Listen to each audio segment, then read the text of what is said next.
Monsieur le Président, bonjour. Bonjour. L'un des grands événements de l'année, c'est la révolution burkinabé. Est-ce que ce n'est pas une grande leçon pour tous les chefs d'État qui seraient tentés de modifier leur constitution pour briguer un troisième mandat? Je pense que ce qui s'est passé au Burkina fera réfléchir beaucoup d'hommes politiques en Afrique.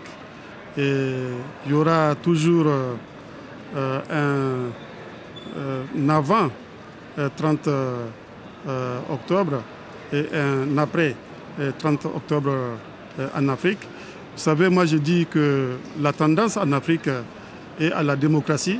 Cette tendance est irrépressible et la démocratie ne fera que se renforcer, que s'enraciner de plus en plus en Afrique.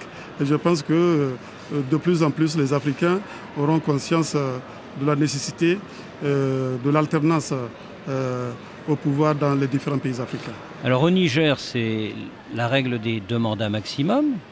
Et le président Kafando, le nouveau président de la transition burkinabé, propose que cette règle soit étendue à tous les pays du continent et soit inscrite dans la charte de l'Union africaine. En tout cas, comme vous voulez le dire, au Niger, c'est le cas. Nous avons limité les mandats à 2. Et cette disposition limitant les mandats n'est pas susceptible de révision. Comme je l'ai dit, la tendance en Afrique à la démocratie et de plus en plus, je pense que ce problème-là va être pris en charge par les différentes organisations, par la CEDEAO, y compris également l'Union africaine. Et la francophonie?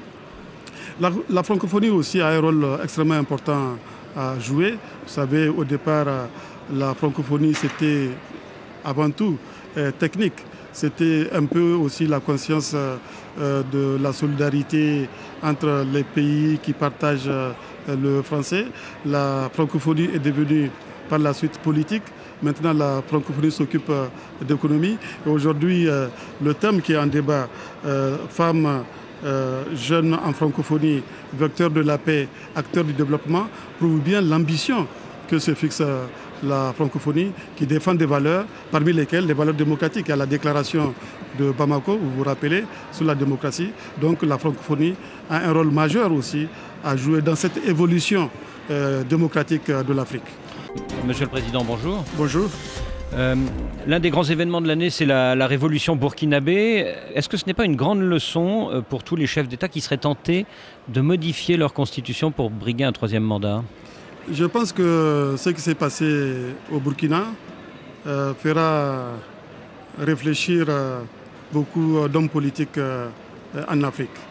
Et il y aura toujours un avant 30 octobre et un après 30 octobre en Afrique. Vous savez, moi je dis que la tendance en Afrique est à la démocratie. Cette tendance est irrépressible et la démocratie ne fera que se renforcer, que s'enraciner de plus en plus en Afrique.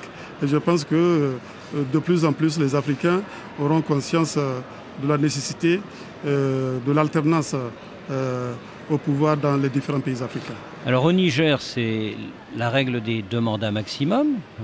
Et le président Kafando, le nouveau président de la transition burkinabé, propose que cette règle soit étendue à tous les pays du continent et soit inscrite dans la charte de l'Union africaine. En tout cas, comme vous voulez le dire, au Niger, c'est le cas. Nous avons limité les mandats à 2. Et cette disposition limitant les mandats n'est pas susceptible de révision.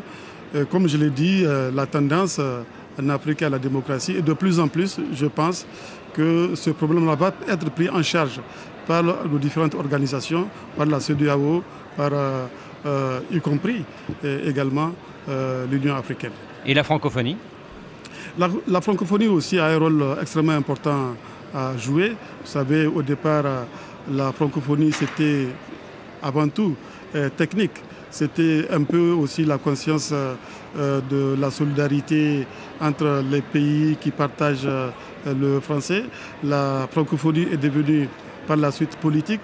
Maintenant, la francophonie s'occupe d'économie. Et aujourd'hui, le thème qui est en débat, femmes, jeunes en francophonie, vecteurs de la paix, acteurs du développement, prouve bien l'ambition que se fixe la francophonie, qui défend des valeurs, parmi lesquelles les valeurs démocratiques. Il y a la déclaration de Bamako, vous vous rappelez, sur la démocratie. Donc la francophonie a un rôle majeur aussi à jouer dans cette évolution démocratique de l'Afrique. Monsieur le Président, merci. Je vous en prie.